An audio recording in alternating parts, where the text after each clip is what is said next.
Here's $1 million. Stay away from my daughter. I stared across the sterile coffee shop table at the woman opposite me. Even behind a pair of oversized designer sunglasses, her glare was sharp enough to cut glass. She just pulled a sleek black card from her leather handbag and slid it across the table. Oh, thank God. The day had finally come. Do you have any idea what I've been through to get to this moment? Every single day, I had to face the campus ice queen's glacial stare, try to meld it with my unending warmth and affection. Anything she needed, I was there in a heartbeat. I picked up her packages personally, cooked her meals, and even hand-washed her delicate clothes. Thinking about it, I couldn't stop the tears from welling up. To any outsider, it must have looked like I was crying over a broken heart, devastated by our forced separation. Only I knew the truth. These were tears of pure, unadulterated joy. My investment had finally paid off.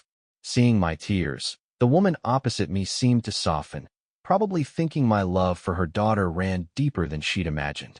She immediately pulled out a checkbook, scribbled on it, and pushed it toward me. Take it.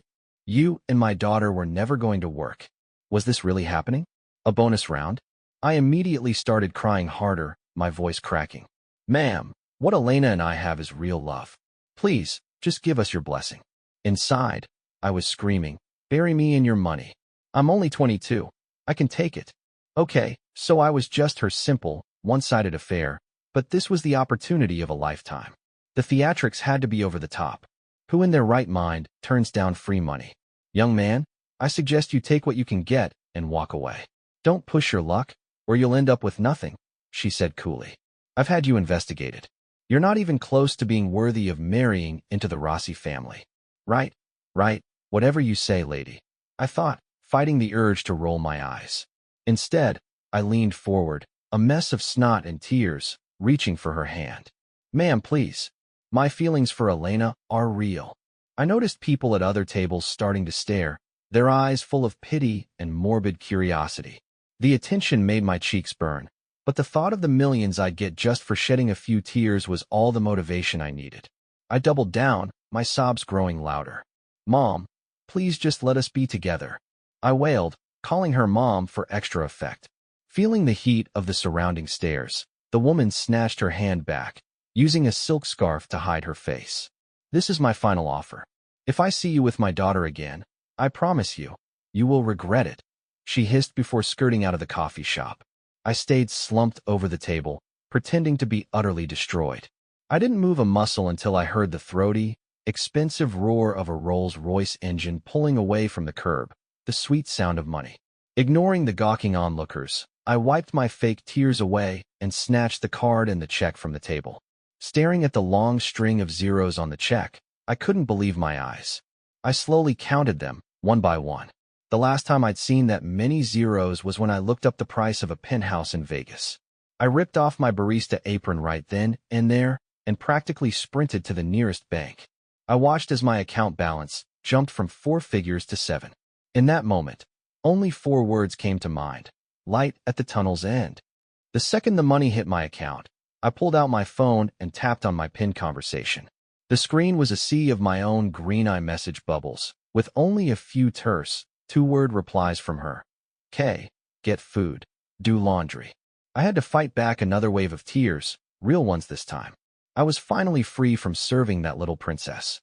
Just then, a new message popped up: Elena tenders. The single word sent a jolt of anger through me. The golden parachute was secured. I had no intention of staying in this city another day. Why would I put up with her attitude for another second? Cash flow king. Get them yourself, your royal highness. Your servant is officially off the clock. Bye forever. I didn't even wait for a reply. I hit block, then delete. A complete one-two punch.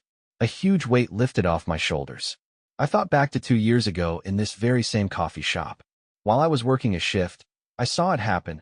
A wealthy woman threw a credit card at a 6'2" jock and said, "This has $1 million on it. Get away from my daughter."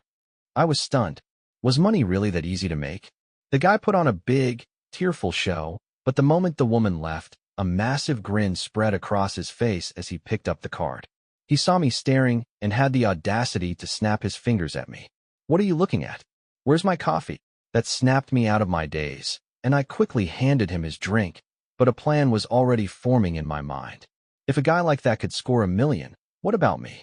I was taller, better looking. Surely I could get at least that much. So I got to work. After some digging, I found out who the girl was.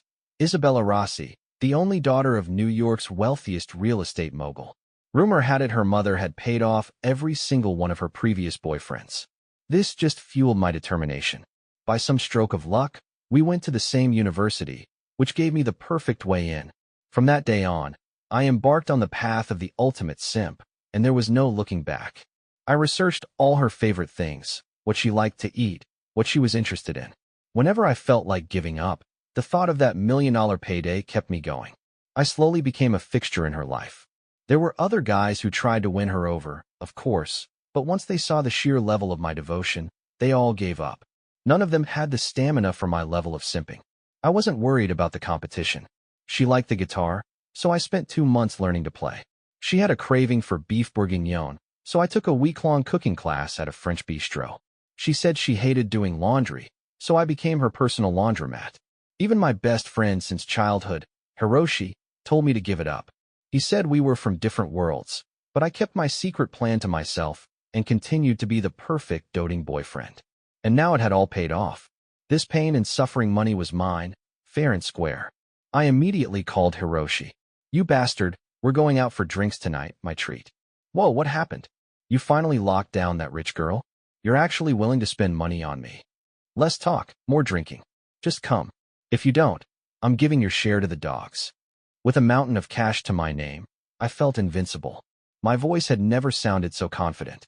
"Damn you, son of a bitch. Send me the location." That night, New York was a sea of neon lights. Even the dive bars in the village were packed. I looked at the giant sitting across from me, a guy who looked like he could bench press a car, shoving wings into his mouth like there was no tomorrow. "I'm thinking of heading back home," I told him. He choked on a wing, coughing violently. After a moment, he looked up at me, bewildered. "Wait, are you serious? Did she actually make you her boy toy?" I thought he was going to say something profound, but that's what he came up with. I gave him a tired look. "Do I look like the kind of guy who'd live off a woman?" He nodded without a moment's hesitation, a look of pure disdain on his face. "It's not a look, it's who you are. You need to take a good, hard look at yourself. You're the simp of all simps." His words actually made me blush a little. I quickly changed the subject. "So, what do you think I should do when I get back to Ohio?" His eyes went wide. I knew what he was thinking. "No, dude, for real? You're not going to reconsider?" I shook my head calmly. "Of course not. I just made enough money to last a lifetime. Why would I ever work again? To work myself to death so you can inherit my fortune? I mean, I wouldn't mind," he muttered under his breath. I shot him a glare. "So you're an otter boy toy?" Seeing the disbelief in his eyes, I told him the whole story, how I'd tricked Elena's mom out of the money. When I finished, he stared at me in silence, then walked over. I watched him, confused. The next thing I knew, this 6'7" giant was on his knees, hugging my legs, and wailing like a baby. The whole bar turned to stare at us with the weirdest expressions. My face felt like it was on fire. I tried to pull him up, but trying to move him was like trying to move a boulder. As the stares got more and more bizarre, I couldn't take it anymore and slapped him twice, hard, across the face. The shock seemed to snap him out of it. He stopped crying, looked around at the crowd, and sheepishly returned to his seat. When the audience lost interest, he finally spoke, his face bright red. "You asshole, you had a money-making scheme this good, Arjun, and you're just now telling me? Some friend you are. You eat more than a horse and sleep in later than one." I shot back. "You're so lazy I have to spot you rent money every other month. You think you have the patience for a 2-year con?" He actually seemed to consider this, head bowed in thought. After a long pause, he looked up. "You've got a point," he said before returning to his mountain of wings. That night, the behemoth managed to eat $150 worth of bar food, claiming it was penance for my sins. I didn't even have the energy to argue. The next day, I quit my job in a blaze of glory and, clutching the spoils of my 2-year hustle, boarded a Greyhound bus bound for home. On the bus, I got a weird text from Hiroshi. It just said, "I'm sorry, Marco." Sorry for what? I thought. My money's all there. What could he possibly be sorry for? I sent him a string of question marks, and then the bastard blocked me. A sense of dread washed over me, but then I thought, I'm already on the road. What could possibly happen? I'd even picked a bus driven by a guy with a 30-year perfect safety record. What was there to be afraid of? I relaxed a little, but still kept a tight grip on my backpack. Not 30 minutes later, the bus screeched to a halt, throwing me forward into the seat in front of me. The impact on my forehead sent a sharp pain through my skull. I was about to stand up and give the driver a piece of my mind when the bus door hissed open. A woman in sunglasses stepped aboard. My blood ran cold. I immediately shrank back into my seat. Isabella Rossi. I knew it was her instantly. Even with the sunglasses, that frosty, regal aura was unmistakable from 100 yards away. I curled into a ball, turning my face to the window, my lips trembling. "No way," I whispered. "How is she here? I wasn't even that mean to her yesterday. Why would she track me down? Was it because of what I said? It can't be. Please God, please don't let her be here for me. If I get out of this, I'll go to church every Sunday, I swear." I clasped my hands together, praying for a miracle. But, as always, your worst fears have a way of coming true. A powerful hand grabbed the collar of my shirt and yanked me to my feet. I cursed my bad luck under my breath and plastered a fawning, obsequious smile on my face as I turned around. Sure enough, there was Elena, a smile on her face that didn't reach her eyes. I tried for a charming tone. "Well, hey there, Elena. Fancy meeting you here. What a coincidence, right?" I said, trying to pry her fingers off my collar. I don't know what they feed her, but for a girl who looked so slender, her grip was like steel. Since force wasn't working, I decided on a different tactic. "You brought this on yourself," I thought. Then I yelled at the top of my lungs. "So what if you cheated? You have a nerve to chase me onto a bus." It worked like a charm. Every head on the bus swiveled in our direction. Murmurs and pointed fingers started rippling through the passengers. Seeing my success, I smirked at her and tried again to break her grip. But then she just arched an eyebrow. The look on her face made me pause. A terrible feeling washed over me. I was right to be worried. The next second, she let go of my collar, crumpled to the floor, and started crying softly. Instantly, the accusatory murmurs died down. I watched her, stunned. What was her game? Then she looked up, her face streaked with tears, and my jaw dropped. "Seriously, she can cry on command?" With a trembling voice, she cried out, "I'm pregnant with your baby, and you've been cheating on me, and now you're telling everyone I cheated. Do you have a heart? You stole all our money and ran away. What are my baby and I supposed to do?" Her performance was Oscar-worthy. The voice, the angelic face. If I wasn't the other person in this drama, I might have believed her myself. I just stared at her, dumbfounded, my mind racing. Seriously, what happened to the Ice Queen? Is she putting on a show for me? I felt the hostile glares of my fellow passengers intensifying. Fearing a full-blown riot, I frantically waved my hands. No, we're not married, and I'm not running away. You have to listen to me." But Elena cut me off. "He's lying. He's my husband. If you don't believe me, check his backpack. There's a $2 million check in there." I stared at her, completely floored. How did she know that? While the entire bus's attention was now focused on my backpack, she shot me a tiny, triumphant smirk. For a second, I was mesmerized. It was the first time I'd ever seen an expression like that on her face. Instead of her usual icy mask, she's actually really beautiful when she smiles, I thought, momentarily distracted. The man sitting next to me, a burly guy with a trucker hat, snatched the bag out of my hands before I could react. By the time I came to my senses, he'd already pulled out the check. When he confirmed it was for $2 million, the entire bus turned on me. The man helpfully handed the check to her. No matter how much I pleaded that the check was mine, they were all firmly on her side, convinced I was a deadbeat, irresponsible scumbag. After some friendly persuasion from the other passengers, I found myself standing on the shoulder of the highway, just as Elena had planned. Luckily, my only luggage was my backpack. Anything else would have surely been thrown out the window after me. I looked down at what was left of my shirt, a few strips of fabric hanging from my shoulders. I looked up at her, trying her best to suppress a grin. "You think this is funny?" I asked deadpan. That was the wrong thing to say. It was like I flipped a switch. She burst out laughing, a full, unrestrained laugh. Her laughing didn't help the crushing embarrassment I was feeling. My toes curled inside my sneakers. I glanced around. Thankfully, this stretch of road was deserted. If anyone had seen this, I would have had to dig a hole and bury myself in it. I just stood there, clutching my backpack, watching her laugh her head off. I was genuinely confused. What had gotten into the campus ice queen? First she hunts down my bus, and now she's acting like a completely different person. If her employees could see their stone-cold CEO now, their entire worldview would shatter. But my main concern was the check clutched in her hand. That was my 2 years of misery and humiliation, my compensation package. I watched her hand like a hawk, terrified she might rip it up. After a while, she seemed to remember her cold corporate persona. The laughter stopped abruptly. In a blink, her expression reverted to its usual disdain, her joyful face freezing over into an icy mask.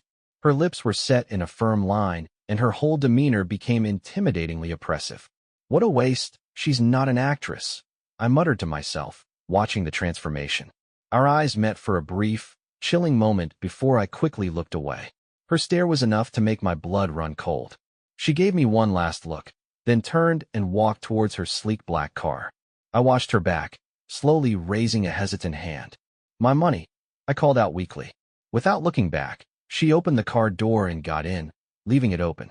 I knew it was for me. I stood there, wrestling with myself. I wasn't that harsh yesterday, was I? She can't possibly kill me. I'm a human being, and I did take care of her for 2 years. I took a deep breath, trying to calm my nerves, then started walking towards the car. Each step felt like I was walking a tightrope. The moment I got in and shut the door, the driver, who must have been waiting for the signal, floored it. The car shot forward like a rocket. I wasn't ready.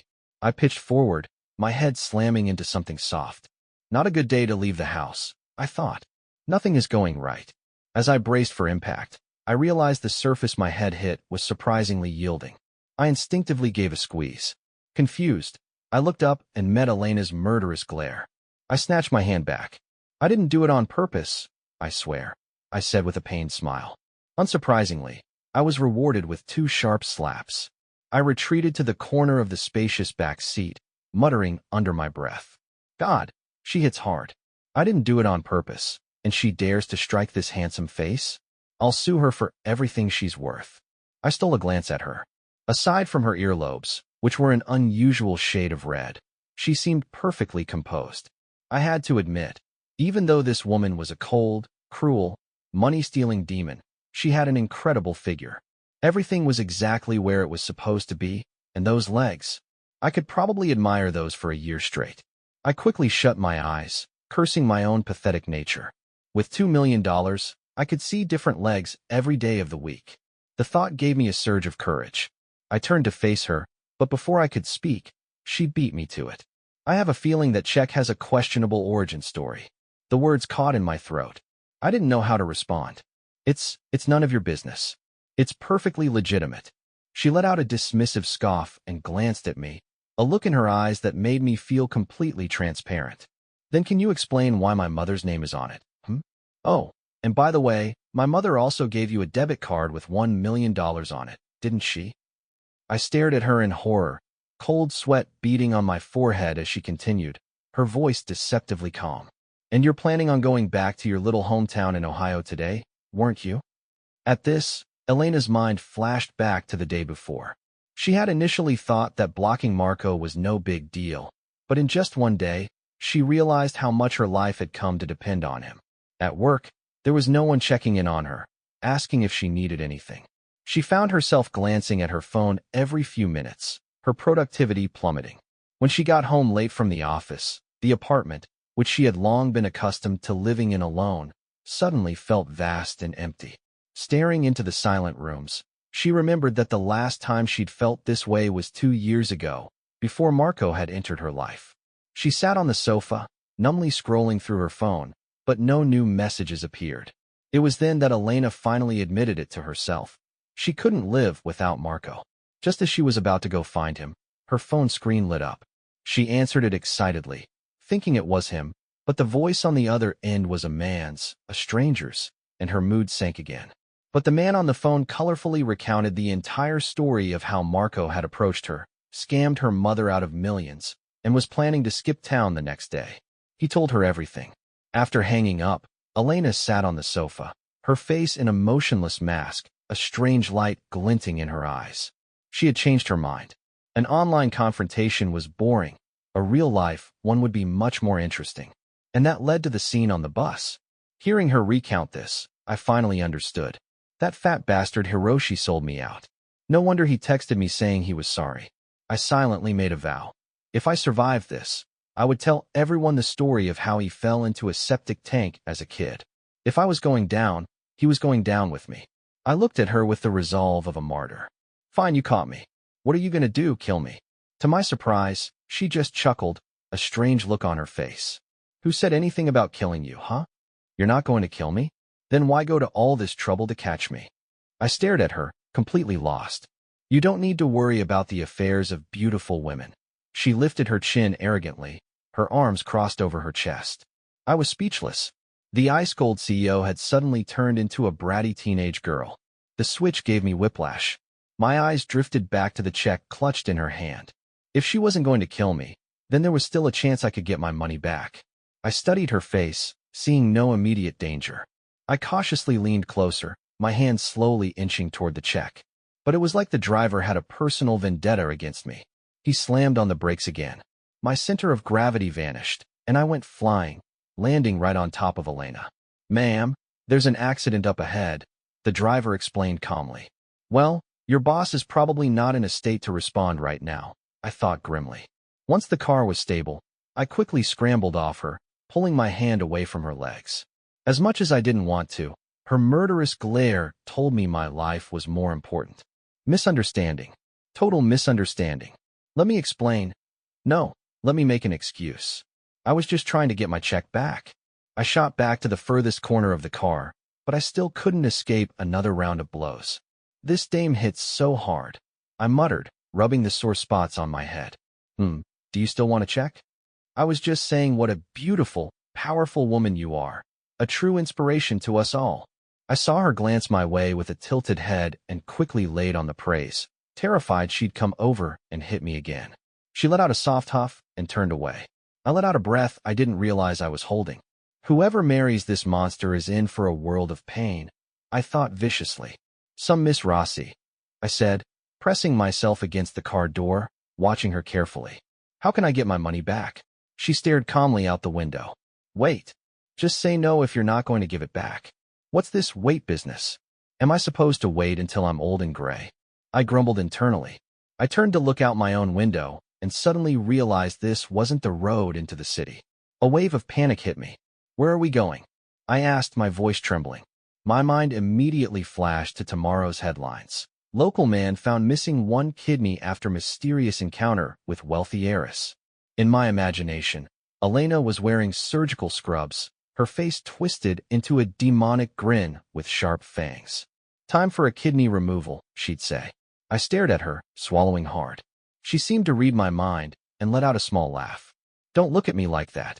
I'm not interested in your tiny little kidneys. This road leads to my house. I breathed a sigh of relief, though I was a little offended by her calling my kidneys tiny. I really wanted to tell her. Want to bet? I'll show you what an indestructible diamond kidney is. But I could only think it. Then her words fully registered. To your house. I yelled. Unsurprisingly, I received another sharp rap on the head. Okay, that's it. Even a saint has his limits. This was the third time. I have a temper, too. Even God himself couldn't stop me from hitting her back. I swear it. Just as I was about to retaliate, she held up 2 fingers. I glared at her. What's that supposed to mean? $200,000 for all the times I just hit you. $20,000 per tap. I actually laughed out loud. Do I look like that kind of person? $300,000. Deal. This is where the wisdom of knowing when to quit while you're ahead comes in. It's just business, right? Nothing shameful about it. As for what I was thinking a moment ago, well, with enough money, even the gods can be persuaded to bow their heads. I immediately pulled out my phone, opened my Venmo app to the QR code, and gave her my most dazzling smile. Ma'am, that was 5 taps. 150,000 total. Wait, I'll give it to you with a check. My smile vanished. Fine. Stringing me along now, are we? The fight had gone out of me. If I hit her now, I wouldn't have the same righteous fury. But if I didn't, I'd have taken the beating for nothing. For a moment, I didn't know what to do. I just sulked in my corner. Relax, I'm not the type of person who goes back on their word. I certainly hope not, I thought. I don't know how long we drove, But eventually the luxury car turned onto a narrow private road. We passed through a man-made forest of maple trees, and then the view opened up to a vast lawn with a building that looked like a modern castle. As the car slowly approached, two stone lions flanking the massive front gate seemed to grow more imposing, their eyes looking almost alive. "Get out. We're going in." I hadn't even noticed Elena get out of the car. She was already at the front door. "Oh," I said, scrambling out of the car to follow her. The moment we stepped inside, it wasn't the opulent, gold-plated palace I expected. The main feeling I got from the place was one word: empty. The second I stepped over the threshold behind Elena, the first words out of her mouth nearly made me trip. "Those stone lions by the gate are worth $2 million. Every single object in this house is worth at least $100,000. She walked me through the house, pointing out the value of each item. For the first time, I was getting a glimpse into the world of the truly, obscenely wealthy. Even a random painting hanging on the wall was the work of some famous dead artist. "Okay, sit here and wait," she said, pointing to a wooden chair. I looked at her, completely baffled. Why bring me to her house and give me an appraisal of all her stuff? I decided to be direct. "Miss Rossi, why did you bring me here? What's the point of all this?" She just gave me a mysterious smile. "Wait, wait, wait. Always wait. If you don't tell me what's going on, I'm leaving." For once, I felt a surge of confidence. "Oh, really? This entire property is a private estate, miles from anything. The nearest main road is a 20-mile walk. If you want to leave, be my guest," she said with a dangerous glint in her eye. "But I should warn you, the coyotes around here would be very grateful for a meal like you." She patted me gently on the shoulder, and my legs gave out. I collapsed onto the wooden chair. Elena didn't comment on my pathetic display. She just turned and walked up the stairs. Watching her go, I called out weakly, "Be right back, okay?" Her footsteps paused for a second, but she didn't turn around, continuing up until she was out of sight. Pathetic, so pathetic. I couldn't believe I let a woman intimidate me so easily. I covered my face with my hands. After a while, she still hadn't come back down. I couldn't sit still any longer and started pacing around the room. I looked at all the decorations, my tongue clicking in amazement. To me, these weren't works of art. They were stacks of cash, checks with long strings of zeros. Looking at them, I couldn't help but think that if they were mine, I'd sell them all for cold, hard cash. That's the only way I'd feel secure. Every time I looked at a new piece and thought about its price, I'd sigh. All that good money turned into these old, useless things. Just then, the front door burst open and a woman's voice called out, "Elena, the housekeeper said you were home." "It's you." We both exclaimed at the same time. Of course, it was Elena's mother. The moment I saw her, her words from the coffee shop echoed in my head. "If I see you with my daughter again, I promise you, you will regret it." I had a very bad feeling about this, and I was right. Before I could even think of what to say, she flung her handbag straight to my head. "You slimy toad. You followed us home." As she stormed towards me, she started grabbing random decorative objects and chucking them at me. Thanks to years of practice dodging angry customers, I managed to avoid them. But watching her carelessly throw around things worth more than my entire life, I couldn't help but feel a pang of anguish. That was all money. After what felt like an eternity, Mrs. Rossi was out of breath, leaning against a wall to rest. I finally had a moment to catch my own breath. She was tired from throwing, I was exhausted from dodging. And she really was trying to kill me. "Ma'am, Mrs. Rossi, please listen to me." I panted, leaning against the opposite wall. "Let me just catch my breath. It's not what you think. You liar. I haven't even come after you yet. All that talk about true love, you're just a pathetic simp. I haven't even settled the score with you, and you have the nerve to show up at my house." Her words made me feel a little awkward. I had admittedly laid it on a bit thick. But then I remembered that her daughter had stolen my check, and a wave of anger surged through me. "You think I want to be here? Your daughter practically kidnapped me and brought me to this godforsaken place," I yelled, looking around the room with disgust. My eyes fell on the shattered pieces of art on the floor, and I felt another stab of pain. I saw Mrs. Rossi paused for a second. I think she was finally starting to put the pieces together. Right on cue, Elena came down the stairs, a frown on her face and a stack of papers in her hand. "What's going on here? What happened?" I ignored whatever she was holding and marched right up to her, my voice cold. "Where's my money?" Just sit down. And Mom, you sit down too. I watched as Mrs. Rossi obediently sat down on the long sofa.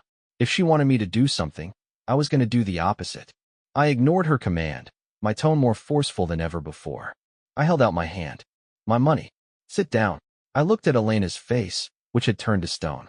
Her eyes were flashing with a dangerous light. I swallowed hard but stood my ground. No. 1 minute later, I was sitting meekly on the sofa next to Mrs. Rossi, thinking back on that minute. I still couldn't believe that Elena, a woman a head shorter than me with a slim figure, had managed to execute a perfect over-the-shoulder throw. Mrs. Rossi leaned over and whispered, "She has a black belt in judo." My God, I thought, completely defeated. Thanks for telling me now, after I've already been thrown across the room. Elena walked over, her face grim. You never listen to reason, do you? You always have to force my hand. What could I say? What dared I say? Might makes right. She slapped the stack of papers down on the coffee table in front of me. Sign this. Not only will I give you your money back, but I'll also give you a monthly allowance. She would be that nice? I highly doubted it. I picked up the papers. The words, marriage agreement, were printed in bold at the top. Not only was I stunned, but Mrs. Rossi sitting next to me was too. Before I could say anything, she shot to her feet. I do not approve. He has nothing to offer other than being tall, handsome, and good at housework. He brings nothing else to the table. I looked at her, surprised. I didn't know she thought so highly of me. Elena turned a cold gaze on her mother. I'm informing you, not asking for your permission. I watched as Mrs. Rossi's lips moved, but before she could speak, Elena cut her off. Mom, you should think carefully before you speak. I now control nearly 70% of the shares in Rossi Industries. If I cut you off, you'll be out on the street. Mrs. Rossi trembled, unable to say a word. She finally just sat back down. Elena's mood seemed to improve slightly. Good. It's settled then.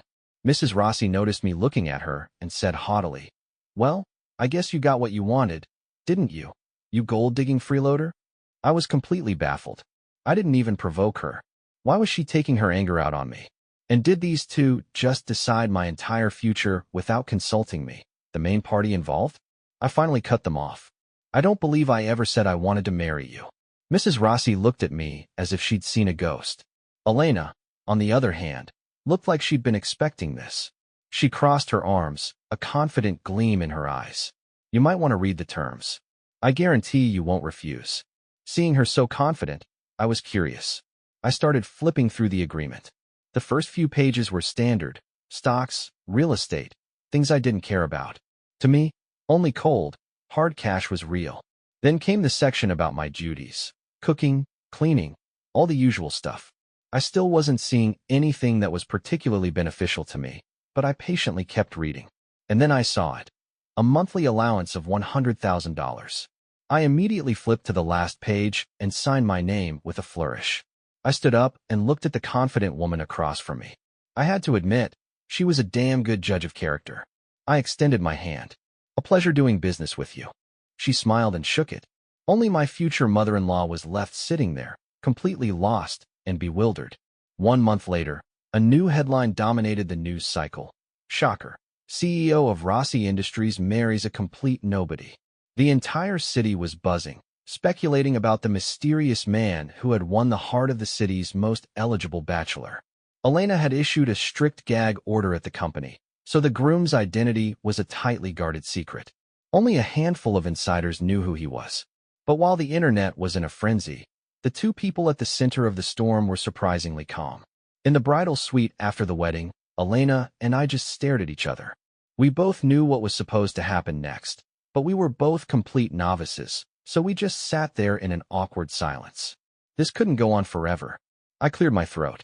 So, maybe we should watch a YouTube tutorial or something? A playful, teasing smile spread across her face. She covered her mouth with her hand. Don't tell me you can't get it up. That was a direct challenge, a challenge I couldn't ignore. I lunged at her, but I had forgotten one very crucial detail. She was a judo black belt. The outcome was predictable. I was pinned down, completely overpowered. And that's how I spent my humiliating wedding night. The next morning, I lay in bed staring at the ceiling. I just couldn't figure it out. All I wanted was a little severance pay. How did I end up as a kept man? After a long time, the answer finally dawned on me. It was because I was both greedy and horny. With that realization, I felt a sense of peace. I had earned my place as a freeloader through sheer talent and hard work. And hey, a cushy life is a cushy life, no matter how you get it, right? And